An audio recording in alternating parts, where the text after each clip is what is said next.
Not that long ago, I brought you all a story about this woman right here, Casey Sloan. Now, despite how she looks, I can assure you she's not some type of homeless lunatic on the streets.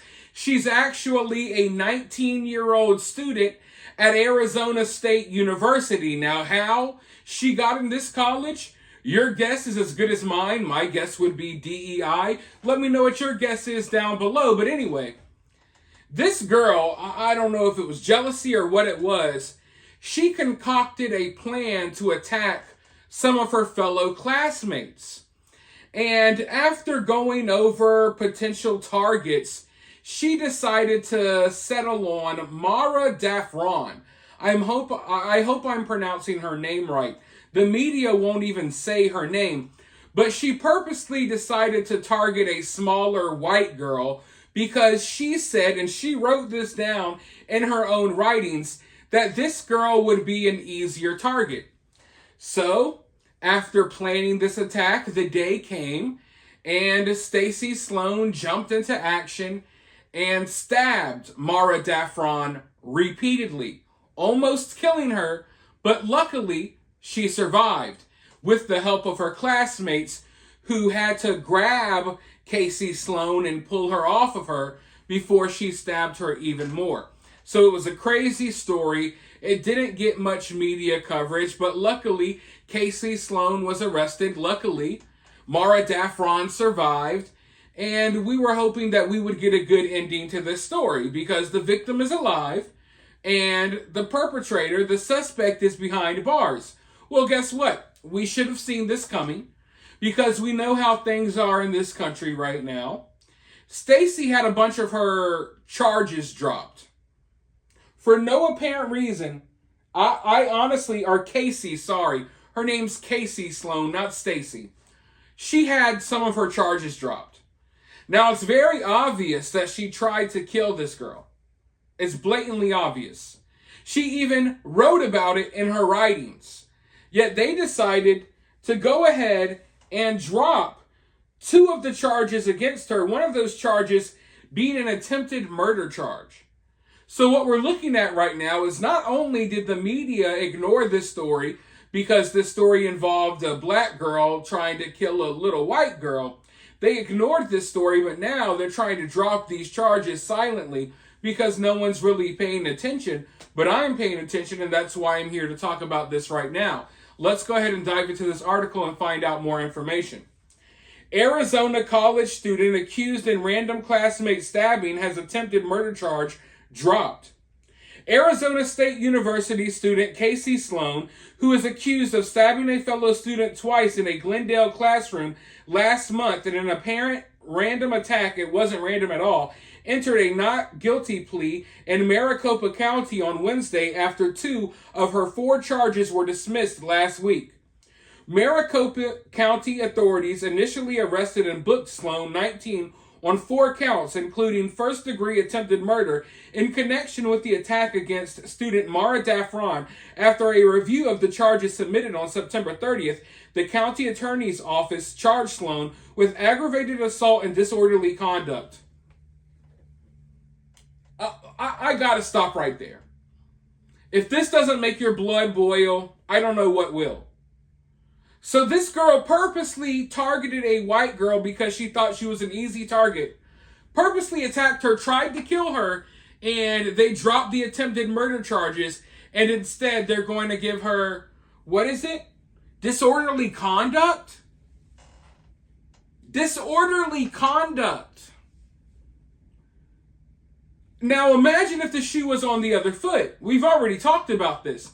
If this was the other way around, you would have never heard the end of this story. There would be entire cities burnt to a crisp right now, people rioting in the freaking streets. But because it was a white girl attacked by a black girl, you haven't heard about the story at all. And now the charges are silently being dropped behind the scenes to disorderly conduct. So that means a black girl can literally write and plan an attack on a white girl, carry out the attack, and almost kill her, and all she's going to be charged with is disorderly conduct? oh, you were being a little disorderly there when you were stabbing this innocent white girl, trying to kill her in the middle of college. Yeah, you need to, tone it down a little bit. Like, what in the fuck is going on? And I wouldn't be so angry if I hadn't seen so many other stories like this one, where when you have these racially motivated attacks carried out by usually black people on white people or Asians, these charges get dropped. Just like that woman that killed the white toddler in the grocery store parking lot. I believe it was in Texas, if I'm not mistaken. I'm probably wrong about where it was. But it was a story that I covered a while back. She had her charges dropped, or many of them, and they said that she wasn't fit to stand trial. A woman who literally murdered a toddler in a grocery store parking lot as the mother loaded groceries into the car. And now we have an attack at a school. You didn't hear anything about it. If something else happens at a school involving a white person, it's going to be everywhere. But because the suspect looked like a fat black homeless woman, we have to pretend like, oh, it's just disorderly conduct, nothing to see here, folks. But let's go ahead and dive back in. Judge Ashley Rahman. Oh, okay. Ashley Rahman. I think that may explain a few things. Judge Ashley Rahman also gave Sloan a cash bail of $250,000 and listed her conditions of her release should she be able to post bail in full. Sloan allegedly walked up to her classmate Daffron on September 19th and stabbed her multiple times. Matthew McCormick, a student who witnessed the attack unfolding in the classroom, took swift action to stop the stabbing, potentially saving Daffron's life.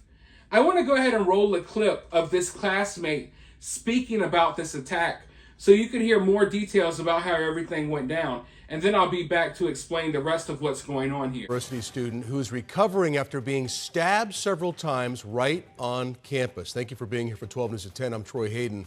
Caribe and Mark are off tonight.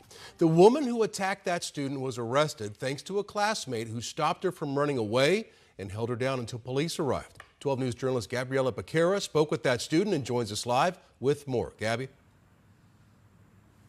Well, Troy, it was those incredible actions taken by the classmate that possibly saved the student's life. And tonight, that classmate tells me it was just a normal day on campus here at ASU West when the unthinkable happened. Matthew McCormick is a Navy veteran, an Arizona State University student, and now a hero to One Valley family. Do you consider yourself a hero? No, I just did what needed to be done. And I think everybody has the capacity to be able to do that. Matthew walked into his microeconomics class at ASU West campus in Glendale last Thursday, and like usual, put his stuff down next to his classmate, Mira Daffron. She's very vibrant. She's bubbly and energetic, just an overall great person to be around. That's when, out of the corner of his eye, Matthew saw another classmate identified as 19-year-old Casey Sloan lunge at and stab Mira several times. I sprung and grabbed her wrist and took her to the ground and immediately disarmed her. And then I just kind of held her there until the authorities arrived. How did you know exactly how to effectively stop the situation so that you or nobody else would get hurt? I don't know if anybody really knows that. I kind of attribute it part to instinct, part to training. I'm a Navy veteran. Court documents obtained by 12 News reveal Sloan admitted to planning the attack the night before. Sloan didn't know anything about Mira except her first name. She allegedly chose to stab Mira because she was an easier target than another classmate. Really, the whole situation was just despicable. It's predatory to prey upon those who are deemed easier targets. I really have no words. Mira is recovering after having surgery. I think this really brought us together. And Matthew is looking forward to seeing his friend back on campus. As tragic as the situation was, I am really happy that I was able to intervene and help keep their family whole. Does that sound like disorderly conduct to you? Classmates had to jump in and save this girl's life, but it's just disorderly conduct. It's not attempted murder. It's not premeditated or anything, even though There were literally journal entries planning this attack. Really weird, but let's go ahead and find out some more info.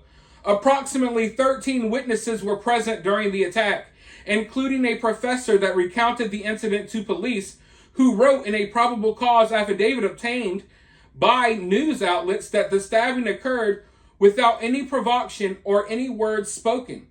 Police corroborated McCormick's account in their report, stating that one of the witnesses was able to disarm the defendant by pulling the knife away from the defendant's right hand, and he threw it away from them.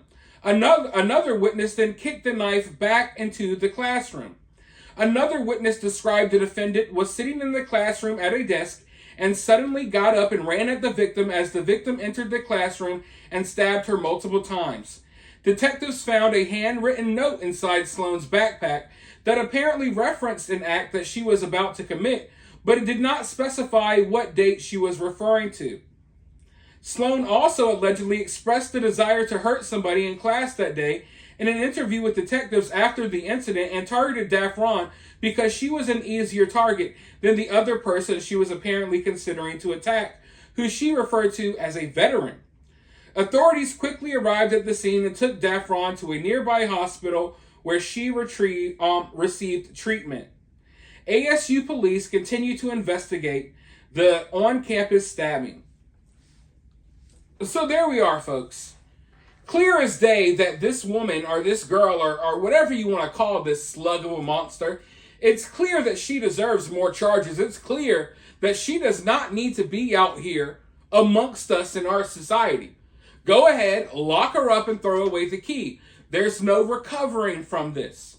And I believe in second chances, right? I believe that people can change. But if you have someone who's in a college classroom that just out of nowhere, she doesn't even know Daffron. There was no beef. I want you all to understand this. Even she has acknowledged that she didn't know Daffron. There was no beef there. She just targeted her because she was an easy target, a little white girl, right? So I don't think that our society has any room for anyone who's in a classroom that just gets up and charges someone randomly and starts stabbing them. You can literally lock this woman up, throw away the key, throw her in the ocean, into the ocean with the sharks, throw her into a freaking volcano for all I care. I don't know. I think people like this don't deserve to be parts of our society, because what they do is they're not productive. What they do is they put all of us in danger. So you think that this woman's going to get out of jail and not pose a risk to anyone else? I guarantee you this. As sure as the sun will rise tomorrow morning, when this girl gets out of jail, and she will way sooner than you think, when she does, she's going to hurt someone else. She is 100% going to hurt someone else. And the people to blame will be the judge who let her off. There is no excuse for any of these charges being dropped. It's very clear that this was premeditated. She knew exactly what she was doing. There was no excuse, no reason. It's not like it was self-defense, nothing. This is way more than disorderly conduct. But this sends a message to other people like Sloan. A message that, hey, if you look a certain way, if you have a certain skin color, you can do whatever you want and get away with it. Because certain people and certain types of people are held to different standards in this country, especially when it comes to our criminal justice system.